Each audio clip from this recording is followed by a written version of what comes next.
Muito boa noite a todos. Que a paz e a luz do celeste amigo Jesus nos envolva e nos inspire e conduza as nossas reflexões dessa noite. Como a Érica já nos anunciou, nós temos um tema na noite de hoje que dá prosseguimento nos estudos que temos feito ao longo desse mês, ao longo do mês de setembro, aqui em nossa sociedade. O mês da família, em que, além de abordar também os aspectos da prevenção do suicídio, da promoção da vida no Setembro Amarelo, abordamos o tema, especialmente temas relacionados à família. E hoje nós temos esse título: Quando Jesus faz morada no lar. E é comum que ao pensar no lar, ao pensar em morada, quando nós nos referimos a esses termos, que nós inicialmente pensemos em construções físicas. Nós imaginamos uma casa, imaginamos paredes, um telhado. É comum fazermos isso. Está no nosso imaginário. Porém, na noite de hoje, além de levar a nossa reflexão para dentro dessa construção física, é importante que nós possamos fazer uma viagem para dentro de nós mesmos, a fim de compreendermos quais são as consequências de quando Jesus faz morada no lar. E de que lar nós estamos falando? Quando nós nos deparamos, quando nós passamos a tomar conhecimento dos ensinos espíritas, nós logo ouvimos falar da prática do Evangelho no lar. Inclusive já foi tema de uma exposição aqui, do Evangelho no lar. Nesse mês, né? E essa prática é também uma forma de convidar, simbolicamente, a presença do Cristo para dentro da nossa casa, do nosso lar. Mas, onde começou essa tradição? De onde vem essa tradição que faz com que nós pratiquemos o culto do Evangelho no lar? Em que as energias, em que as vibrações da nossa casa, em que os comentários em torno dos ensinos do Cristo, à luz da doutrina espírita, vão renovar o ambiente espiritual, vão renovar o nosso ambiente interior, os nossos pensamentos, a nossa psicosfera, modificando mesmo as nossas tendências, os nossos impulsos. Onde começou isso? E quais são as consequências desse convite ao Cristo? Então, por isso, nós faremos inicialmente duas viagens. Uma viagem há 2000 anos. E aqui eu convido para que nós possamos acompanhar o culto cristão no lar, que está no primeiro capítulo da obra Jesus no Lar, da psicografia de Francisco Cândido Xavier, do espírito Neo Lúcio. Conta Neo Lúcio que naquela noite, em Cafarnaum, o céu estava profusamente estrelado. Uma luz prateada da lua banhava o ambiente. As brisas do mar sopravam, do mar da Galileia. E Jesus recolhia-se, transitoriamente morava na casinha de Simão Pedro. E ali, naquela noite, recolhido com os discípulos, ele observava a conversa, o diálogo dos companheiros, que estava num rumo não muito edificante, como é muito comum acontecer conosco. A conversa não estava num tom edificante. Jesus então abre os rolos das Escrituras Sagradas e, olhando para os discípulos, inicia um diálogo e diz, né, Lúcio, modificando o curso da conversa para modificar o padrão vibratório daquela conversa que estava se estabelecendo. Então Jesus inicia: Simão, que faz o pescador quando se dirige para o mercado com os frutos de cada dia? O que é que ele faz, Simão? Simão Pedro, um tanto hesitante, responde: Mestre, naturalmente escolhemos os peixes melhores. Ninguém compra os restos, os resíduos da pesca. Nós escolhemos os melhores. Jesus sorriu, observando a reação dos discípulos, e faz nova pergunta: e o oleiro, que faz para atender a tarefa a que se propõe? O que é que ele faz? Interessante perceber as sutilezas de Jesus, utilizando os fatos mais cotidianos para nos trazer profundas lições de espiritualidade e de renovação e de transformação nas nossas vidas. O que faz o oleiro? Certamente, Senhor, modela o barro, imprimindo-lhe a forma que deseja. Vejam só. E nós sabemos que Jesus não estava falando só de modelar o barro. Há aqui uma analogia profunda. O que é que Jesus está querendo modelar? Moldar.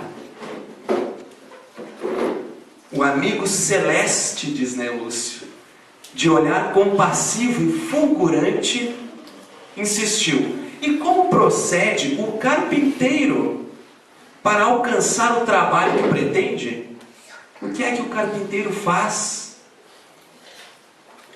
Lavrará a madeira, usará a enxó e o serrote, o martelo e o formão. De outro modo, não aperfeiçoará a peça bruta. A peça bruta necessita desse trabalho cuidadoso. E também nós. Também nós, às vezes, somos peças brutas, necessitando de um trabalho, de um aperfeiçoamento. Calou-se Jesus por instantes e completou: assim também é o lar diante do mundo.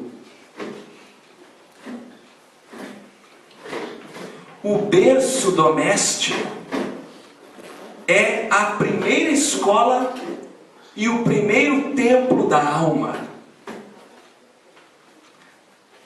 Olha só, Jesus falando conosco. Assim, Pedro, assim, meus amigos, é o lar. A casa do homem é a legítima exportadora de caracteres para a vida comum. A casa, a nossa casa, exporta para o mundo pessoas com seus caracteres, com o caráter renovado ou não, dependendo do que se faz no lar.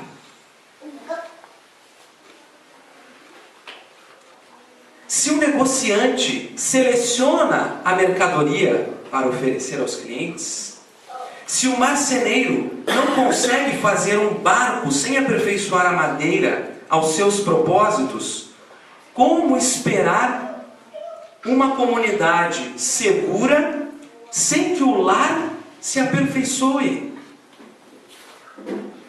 2000 anos atrás, Jesus ensinando aos discípulos, para que a sua lição atravessasse os séculos e séculos, a fim de que nós entendêssemos como renovaremos a sociedade,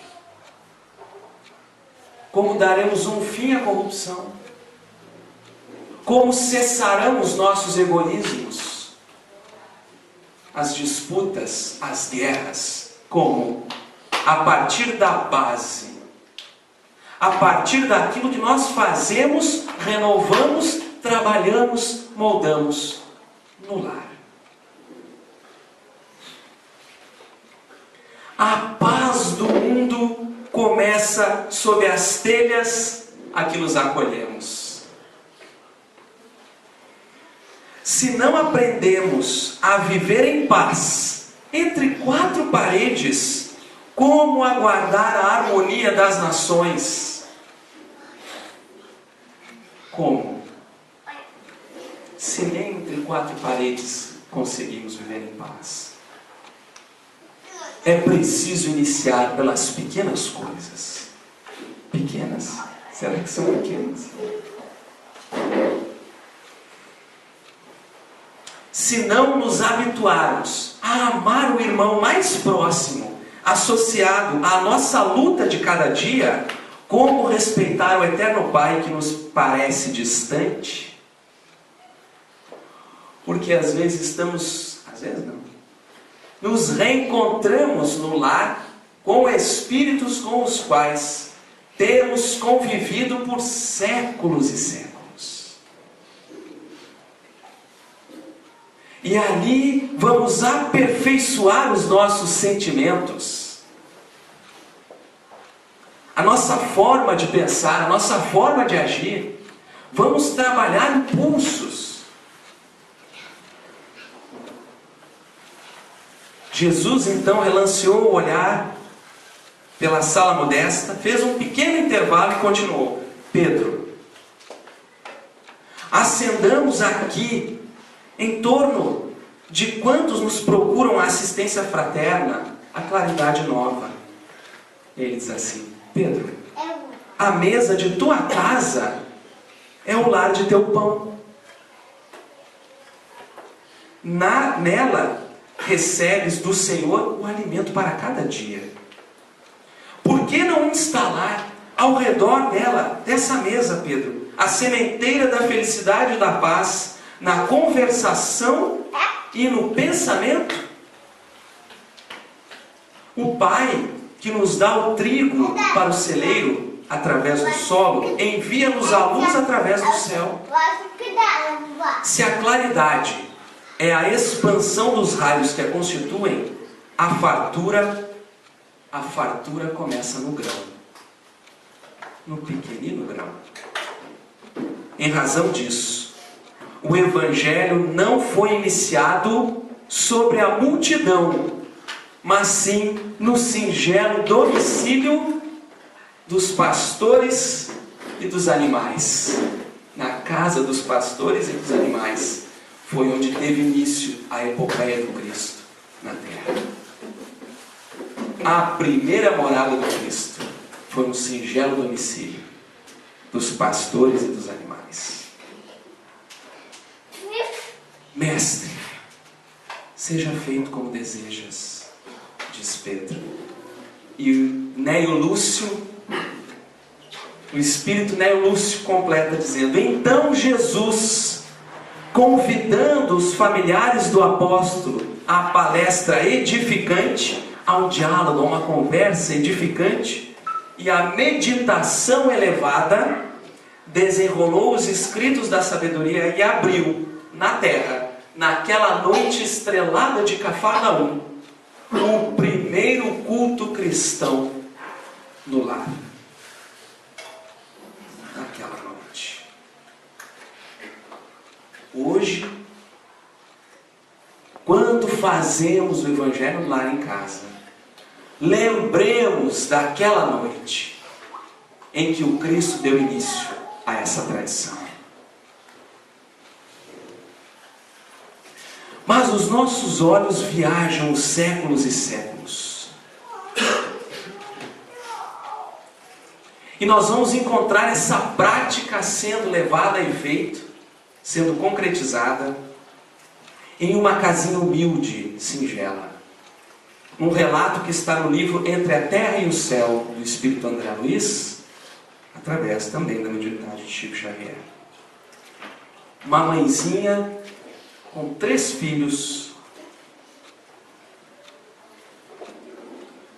Um pequeno filho havia recém-desencarnado, acometido de uma doença, uma pneumonia fulminante. Dá início a dá continuidade a essa tradição iniciada pelo Cristo naquela noite de Cafarnaum.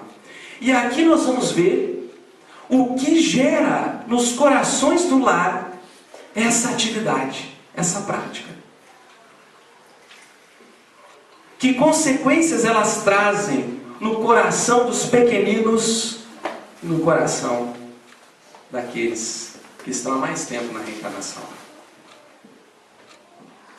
Antonina convida os filhos para sentar em torno da mesa, e o Espírito André Luiz está acompanhando, junto com outros benfeitores no mundo espiritual, acompanhando. E Antonina então reúne os filhos em volta da mesa, pede que a filhinha faça a prece. Ela então une as mãozinhas e reza um Pai Nosso. Abre os olhos, olha para a mãe, esperando a aprovação, e a mãe diz: oraste muito bem, filha. Fizeste muito bem. E ela fica feliz. Então ela pede que o outro filho, o Henrique, abra o Novo Testamento, para que eles pudessem refletir. O rapazinho escolheu um texto ao acaso, restituindo o livro às mãos maternas da mãe. Então a mãe pega e lê o trecho retirado ao acaso. Ao acaso, né? Então Pedro, o mesmo Pedro, aproximando-se dele, disse: Senhor, até quantas vezes pecará meu irmão contra mim e eu lhe perdoarei? Até 7? Jesus lhe disse: não te digo que até 7, mas até 70 vezes 7. É a famosa lição. E aí o filho olha para a mãe, e aí nós lembramos da nossa casa, quando nos deparamos com essa situação. O filho olha para a mãe e diz assim: mãezinha, por que Jesus recomendava um perdão assim tão grande? Vejam só, uma criança. Por que, mãe? Meu filho, somos levados a crer que o Divino Mestre, em nos ensinando a desculpar todas as faltas do próximo, inclinava-nos ao melhor processo de viver em paz. Olha só. Ela inicia aqui um ensino para os filhos, através da lição do Cristo, o melhor processo para viver em paz. Perdoa. Perdoa. Quem não sabe desvencilhar-se dos dissabores da vida, não pode separar-se do mal. Nós já sabemos desvencilhar-nos dos dissabores da vida. Uma pessoa que esteja parada em lembranças desagradáveis caminha sempre com irritação permanente. Então, lembrando das irritações, das complicações da vida, vamos caminhando sempre com irritação. Imaginemos vocês na escola, diz ela. Se não conseguirem esquecer os pequeninos aborrecimentos nos estudos, aí nós lembramos da nossa vida. Da nossa vida. Os pequenos aborrecimentos do estudo não poderão aproveitar as lições. Hoje, é um colega menos amigo a preparar lamentável brincadeira. Aquele companheiro do trabalho que faz uma piadinha de mau gosto, que te olha de um jeito atravessado, que fala de uma forma mais ríspida, ou que te humilha,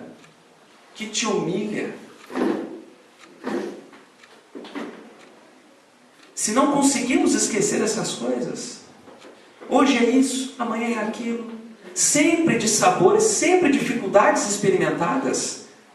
Se vocês imobilizarem o pensamento na impaciência ou na revolta, poderão fazer coisa pior, afligindo a professora, desmoralizando a escola e prejudicando o próprio nome e a saúde. Perdoa. Quantas vezes nós complicamos mais as situações pela nossa rebeldia, pela nossa revolta, por não aprendermos a compreender as lições que a vida traz para nós. Às vezes surge uma situação inesperada, inusitada, e ela vem para nos conduzir a um estado melhor, mas às vezes ela vem com dores, com dificuldades.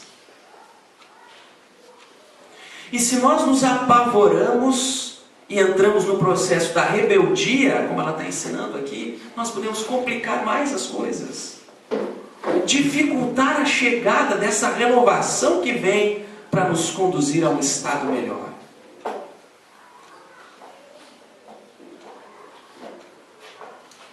Uma pessoa que não sabe desculpar vive comumente isolada, porque nós sempre precisaremos desculpar, perdoar e ser perdoados. Então, se nós não fazemos isso, vamos nos isolando. Ninguém estima a companhia daqueles que somente derramam de si mesmos o vinagre da queixa ou da censura. E aí, a Antonina olha para o outro filho e diz assim: você, Haroldo, quando tem sede, preferiria beber a água escura de um cântaro recheado de lodo? Ah, isso não, mãe. Escolherei água pura, cristalina. Assim somos também, em se tratando de nossas necessidades espirituais, diz a mãe. Vejam o que esse culto do Evangelho lá está gerando nessa família. Crianças que são espíritos imortais ali, milenares, trazendo uma bagagem, trazendo traumas daquela mesma reencarnação e de outras, às vezes com tendências, com impulsos de rebeldia, e ali começam também a ser trabalhados, moldados, lapidados.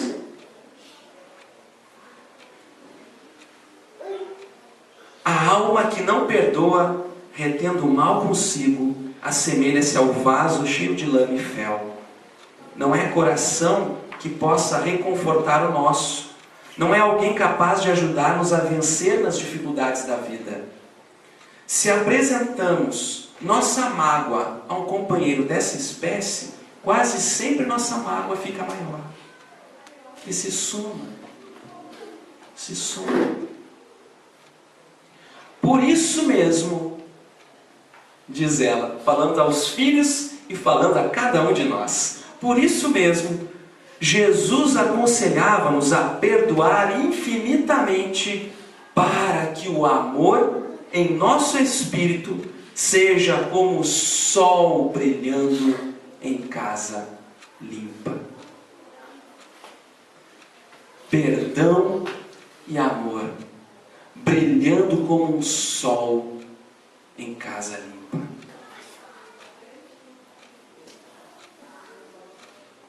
E o culto aqui seguiu, mas quem quiser ler o resto está no livro, entre a terra e o céu. Porque agora nós vamos com o benfeitor Emmanuel, no prefácio do livro Jesus no Lar. Porque se nós viajamos a Galileia para ver Jesus instaurando o primeiro culto do Evangelho lá. E viajamos para meados dos anos 40, 50, para acompanhar essa família fazendo o Evangelho lá. Nós agora vamos compreender o que será o Cristo quando fizer realmente morada no nosso verdadeiro lar.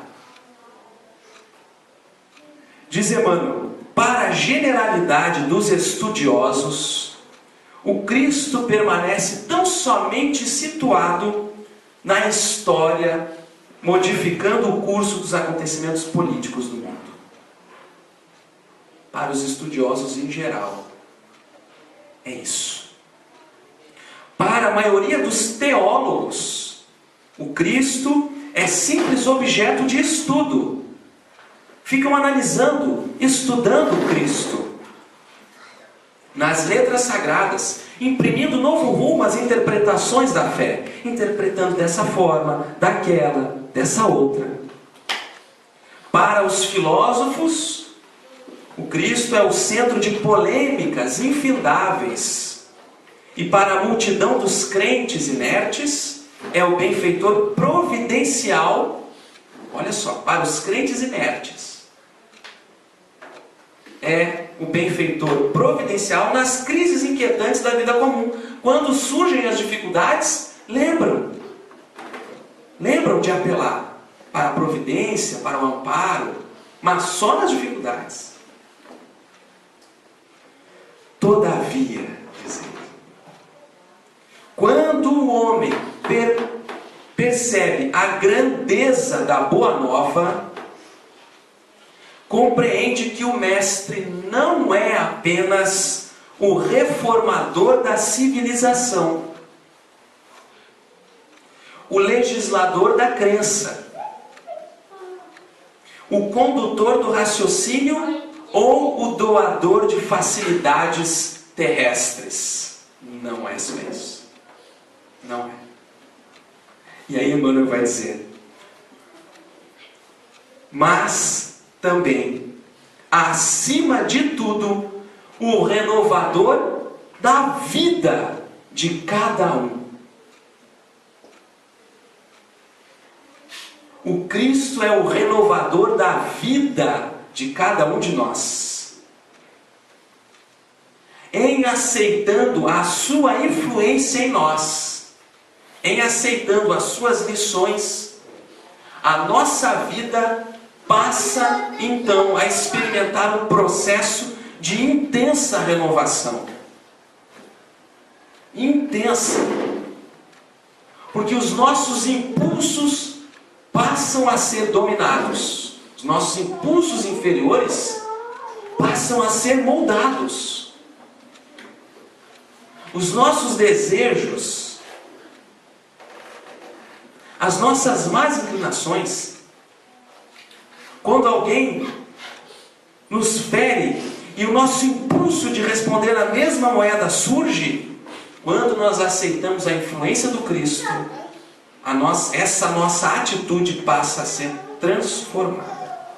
A nossa vida passa por um processo de transformação. Atingindo esse ápice, a criatura ama o templo que lhe orienta o modo de ser. Então a criatura passa a amar a casa espírita. Ela passa a amar a casa espírita que a acolhe durante algum tempo, durante um período da semana, ou seja, quando for. Ela passa a amar aquele local. Mas é o local em si? É o local? Contudo, não se restringe às reuniões convencionais para as manifestações adorativas. Não se restringe ao momento que nós estamos juntos aqui, ao momento em que nós fazemos a prece, ao momento em que nós vamos ao passe, ao que nós estamos no grupo de estudo. Não. Ela ama isso, ama esse encontro, mas não se restringe a isso. Ele diz assim: e sim, traz o amigo celeste ao santuário familiar. traz o Cristo para dentro de casa, levando para a sua vivência mais íntima aquelas lições.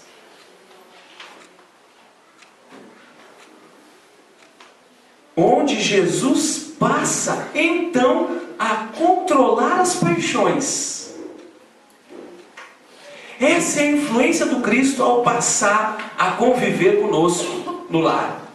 Passa a controlar as paixões. Sabe, aquele momento em que nós queremos entrar na disputa com os outros, em que nós queremos discutir, em que ao invés de ser agentes pacificadores, nós tumultuamos mais a circunstância, a situação. Naquele momento em que nós estamos às vezes até com a razão, mas respondemos de uma forma que transtorna todo o ambiente, quando poderíamos agir sob a influência do Cristo, controlando as nossas paixões, dando um rumo, como um oleiro que vai trabalhando barro, como um carpinteiro que vai trabalhando a madeira para que ela seja um barco que conduz os náufragos, que conduz os marinheiros nos mares, entre as tempestades. Passa então a controlar as paixões, passa a corrigir as maneiras. É um educador. Passamos a ser educados pela influência dele. Educados, corrigir as maneiras e a inspirar as palavras. Quando Cristo entra em nossa casa, mas especialmente aqui, nessa casa, no templo interno de cada um de nós, passa a acontecer essa influência, o controle das paixões, a correção das nossas maneiras, a inspiração das nossas palavras, de modo a que nós possamos refletir no mundo essa luz, essa inspiração, essa correção, essa renovação, habilitando o aprendiz a traduzir-lhe, a traduzir. Passamos a ser tradutores, a traduzir os ensinamentos eternos através do quê? Das nossas ações vivas. Então as pessoas vão olhar para o cristão e vão ver nele algo do Cristo. E passam a ler o Evangelho nas suas ações. Esse é o nosso grande desafio, o nosso maior desafio na vida. É que ao olhar para nós, as pessoas leiam o Evangelho.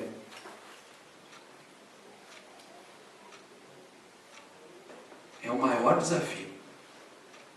Ler o Evangelho seja olhar, ver a pessoa, as suas ações, a sua conduta, as suas palavras, seus pensamentos.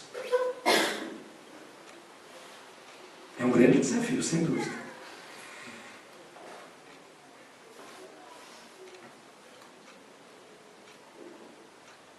Com as quais essas ações Jesus espera estender o divino reinado da paz e do amor sobre a terra, para que a terra inteira passe a ser essa morada. Diz Neil Luz, aliás, diz Emmanuel, que quando o Evangelho penetra o lar, o coração abre mais facilmente a porta ao Mestre Divino.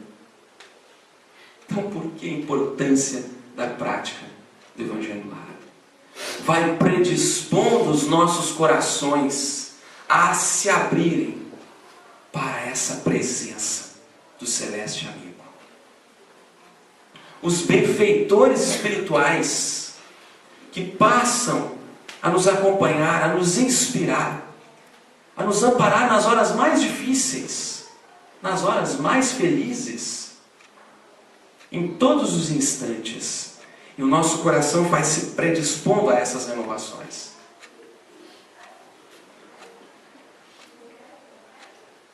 Neio Lúcio conhece essa verdade, diz Emmanuel, e consagra aos discípulos novos algumas das lições do Senhor no círculo mais íntimo dos apóstolos. Aqui ele está convidando a ler o livro Jesus no Lar. Então ele diz assim: hoje, e aqui nós adaptamos, que quase 21 séculos depois, quase 21 séculos passados sobre as primícias da Boa Nova, sobre os primeiros instantes, as primeiras vivências da Boa Nova, o domicílio, a casinha de Simão Pedro, diz Emmanuel, se transformou no mundo inteiro. E hoje, ao voltarmos aos nossos lares, ainda que a noite hoje não esteja estrelada, acima das nuvens as estrelas fulguram. Lembremos que onde estivermos,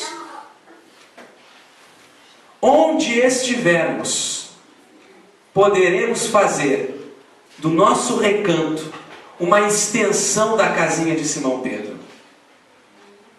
Uma extensão para que o Cristo, habitando os nossos corações, possa iniciar o processo de regeneração da humanidade.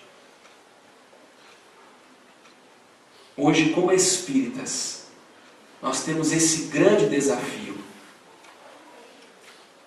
de olhar para o Evangelho, de reconhecer que somos espíritos em jornada evolutiva, de reconhecer que as mesmas imperfeições, as mesmas dificuldades do sentimento, as dúvidas, os medos, as aflições que os apóstolos tinham são as nossas. São as mesmas. As mesmas lutas que nós vivemos, eles viveram ao lado do Cristo. Cabe a nós, como fez Simão, convidar o Cristo para que venha e faça morada em nossos lares. Vamos fazer a prece de encerramento? Agradeço a atenção.